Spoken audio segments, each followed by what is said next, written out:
Para pendiri bangsa kita dulu punya 3 agenda besar: membangun negara, membangun bangsa, dan yang paling penting, membangun karakter.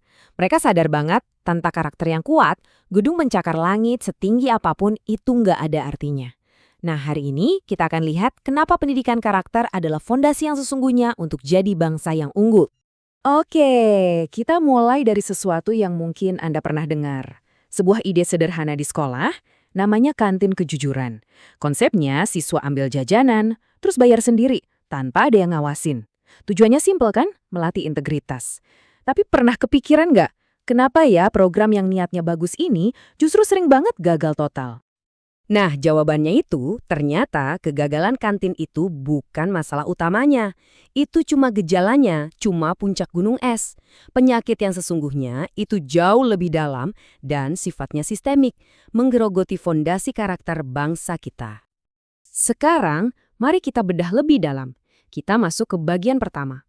Sebuah krisis yang sering kali nggak kelihatan di permukaan, tapi dampaknya terasa di mana-mana. Coba deh, kita lihat sekeliling kita. Kasus bullying antar pelajar yang makin marak. Jutaan anak muda terjerat narkoba. Bahkan hal yang kelihatannya sepele kayak budaya antre aja masih jadi PR besar. Tentu, termasuk juga gagalnya kantin kejujuran tadi. Yang perlu kita sadari, ini semua tuh bukan kejadian-kejadian acak. Ini adalah rangkaian gejala dari satu penyakit besar yang sama, yaitu krisis karakter. Dan jangan salah ya, krisis ini bukan cuma tanggung jawab sekolah aja. Akar masalahnya ternyata menyebar di seluruh ekosistem kehidupan kita. Jadi, di mana sih letak masalahnya? Ternyata ada di 3 benteng pertahanan utama kita. Pertama, di rumah, di mana pola asuh seringkali lemah dan pendidikan karakter anak diserahkan begitu saja ke pihak lain. Kedua, di sekolah yang terlalu sibuk ngejar nilai akademik dan ijazah sampai lupa bahwa guru itu harusnya jadi teladan. Dan yang ketiga, di masyarakat luas, di mana budaya apatis dan rasa saling gak percaya itu mulai tumbuh subur. Dampak dari krisis karakter ini, ini bukan lagi sekedar omongan abstrak. Ini adalah angka-angka nyata yang menunjukkan posisi kita di panggung dunia. Lihat angka ini, 114. Ini bukan nomor undian, ini adalah peringkat indeks pembangunan manusia kita. Sebuah posisi yang menempatkan kita di bawah banyak negara tetangga di ASEAN. Ini cerminan nyata dari kualitas sumber daya manusia kita yang masih tertinggal. Lalu ada angka yang lebih bikin miris, 2,8. Dari skala 10 loh. Ini adalah skor indeks persepsi korupsi kita. Angkanya nggak cuma rendah, tapi juga stagnan dari tahun ke tahun. Ini menunjukkan ada masalah integritas yang sangat sistemik. Dan buktinya apa? Ya ini, masalahnya udah merembet sampai ke pucuk pimpinan. Ratusan kepala daerah dan puluhan anggota parlemen kita terseret kasus korupsi. Ini bukan lagi soal oknum, ini udah jadi gejala krisis karakter di level pemimpin bangsa. Oke, mungkin kedengarannya suram banget ya, tapi tenang dulu.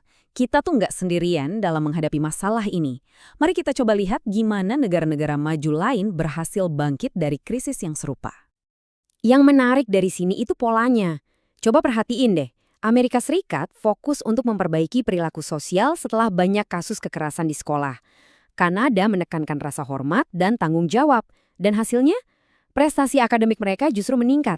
Lalu ada Jepang dan Korea yang mengintegrasikan pendidikan karakter sejak dini untuk membangun disiplin dan etos kerja. Fokusnya boleh beda, tapi hasilnya selalu positif. Ini bukti nyata kalau investasi pada karakter itu nggak pernah sia-sia. Sebenarnya Indonesia itu udah punya loh cetak birunya, jadi ini bukan tentang menciptakan sesuatu yang baru, tapi lebih ke mengingat kembali dan memperkuat fondasi yang mungkin sempat kita lupakan. Rencananya itu jalan di 3 jalur sekaligus. Ada jalur formal di sekolah dan universitas, ada non-formal lewat kursus-kursus, dan yang paling penting, ada jalur informal di keluarga dan lingkungan. Tapi kuncinya bukan di jalurnya, kuncinya adalah konsistensi. Pendidikan karakter bakal gagal total kalau yang diajarin di sekolah beda 180 derajat dengan yang anak lihat di rumah. Ketiganya harus sejalan. Arahnya sendiri mengacu pada 4 pilar pendidikan dari UNESCO. Gini, pendidikan itu bukan cuma soal belajar untuk tahu atau belajar untuk bisa melakukan sesuatu. Level berikutnya adalah belajar untuk menjadi pribadi yang utuh. Dan puncaknya, yang paling tinggi, adalah belajar untuk hidup bersama orang lain. Nah, pilar terakhir inilah inti dari seorang manusia yang berkarakter. Jadi, ini dia poin terpenting yang harus kita pegang. Pendidikan karakter itu bukan sekedar pelajaran tambahan yang bisa ditaruh di jam terakhir. Bukan, ia adalah jantungnya. Ia adalah inti dari semua proses pendidikan dan pembangunan bangsa. Seperti yang dikatakan J. Hawes, ketika karakter hilang, maka segalanya pun hilang. Ini pengingat yang keras banget buat kita semua. Karakter itu ibarat semen yang mengikat semua batu bata pembangunan. Tanpa semen itu, semua kemajuan yang kita banggakan bisa runtuh kapan saja. Jadi udah jelas ya, fondasi karakter bangsa kita ini sedang retak. Pertanyaannya sekarang bukan lagi apa yang harus pemerintah lakukan, tapi bergeser ke kita semua. Apa yang bisa kita lakukan? Mulai dari diri sendiri, di lingkungan terkecil kita. Jadi, apa peran yang akan Anda ambil mulai hari ini?